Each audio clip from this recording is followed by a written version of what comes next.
Welcome back to Wrenches in Motion, where if it ain't broke, I ain't buying it. And last night, I bought something that wasn't broke, which is kind of strange. I'm not used to doing that.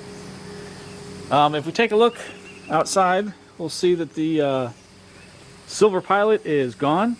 I sold that. And yesterday, I got up at 4 o'clock in the morning, flew down to Houston, Texas, and picked up something new for the channel. And this is not going to be something that's going to get modified or anything like that. I just wanted to introduce you to Sassy. Sassy is my new, to me, 2018 Chevy Camaro ZL1. I had a 2014 Z28 and I miss it terribly. So I bought this hoping it would fill the void, and so far I guess it has. I just drove from Houston back here to Virginia, which was about 1,400 miles. I drove straight because I tried 3 different exits with hotels. Probably went to about 9 hotels and they were all full. And I was really tired. I was like, well, I guess I'll just keep driving. And I did. And I made it home. I parked it. And here it is. So let's take a look at some of the things. We've got something in the paint. I don't know what it is. I'm going to try to buff that. But if that won't buff out, the plan is to wrap the hood in flat black. So I'm not too concerned about that. The other concerns are, and this is going to be a big one. This is something that they talk about, but you really don't understand until you get in one and you try to do this. The size of these pillars is huge. I pulled into a rest area and I was trying to back out, and if I don't hit the transmission there, as you can see, there's this. How are you supposed to see anything coming over there? You can't. Between the slope of the back window, that itty bitty side window, and that huge pillar, you can't see anything. So it was more of a, well, I'm just going to go and hope that nothing's over there. So I did, but I would not want to do it in a crowded rest area. Lucky for me, this was late at night and there wasn't anybody around, but still.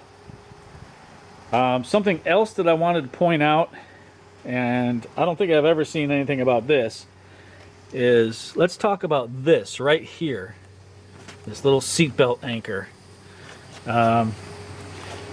Okay, now nothing to see here except that bruise right there.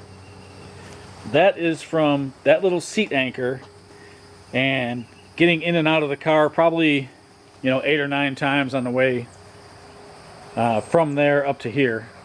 No, maybe more than that, because I stopped for breakfast twice, for gas 5 times, and rest areas. So yeah, let's just say 10 times. Not comfortable, and I really hate that part. That's got to be the biggest thing that I dislike about this car. Okay.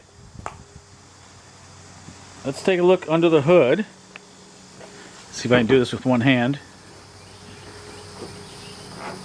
Oh, I can do the latch, but I don't think I can lift up on it. Ah, come on. Alright, I'll be back when I get the hood up. Okay, under the hood we have the 6.2 liter supercharged LT4 engine. 650 horsepower, 650 pound-feet of torque. And everything looks completely stock. The pulley has not been upgraded. The air filter is still the original air filter. It's not the Rotofab Big Gulp or anything like that. And if you look, I don't know if you see way down in there, it's obviously never been cleaned down in there in its life. So we're about to change that. because we've got a cruise in to go to on Wednesday, which is in 3 days, and I'm never taking a dirty car to a cruise in. I would do a cold start for you guys, but there's plenty of cold start videos on the internet. You don't need to see another one. I just wanted to introduce you to the newest member of the family. And we'll see what happens with it later. I don't think there's going to be too many mods because mods are expensive. Especially the ones I want to do. You know, the headers, the exhaust, there's about $3 grand. The air intake, that's like $550, so I'll probably do that. Maybe do a smaller pulley on the supercharger and then get it tuned, but there's going to be, you know, $800-900 bucks. And that's not really what I'm about with this. I just want to have fun driving it the way it is. I've got plenty of cars to work on, plenty of things to fix, and I don't want to be working on this all the time. Well, I just gave it the first bath, and that stuff in the hood is gone. I just took a little scrubbing, got rid of that. I still want to get the hood wrapped in black though. And I just started pulling the tint off of this window. Thank you, New York, for not allowing tinted windows. What the heck is going on? What is with this car turning itself on? Alright, the wheel locks. The key is non-existent, of course, why would it be? So I can either use my tool and get that off, or maybe they've got the key that they can mail up. I don't know yet, but anyway.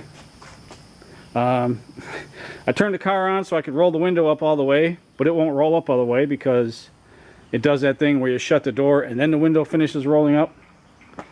So can't do that like I expected, and now the car is possessed. Alright, we got the front window untinted. I'm going to go look up the regulations for New York, but I believe I've got to untint this too, and possibly the back one. The back one is going to suck because it's a cramped area and it's got the defrost lines. And you don't want to cut your defrost lines. And I just noticed that. If you look at the paint, right there, you can see something was in the trunk and popped up a little bit right there. I mean, it does have 23,000 miles on it, so I can't expect perfection. So with that being said, sorry it's a short video, but I really wanted to get this out and introduce you to Sassy. Thanks for watching. Keep the rubber side down, and always remember to keep your wrenches in motion.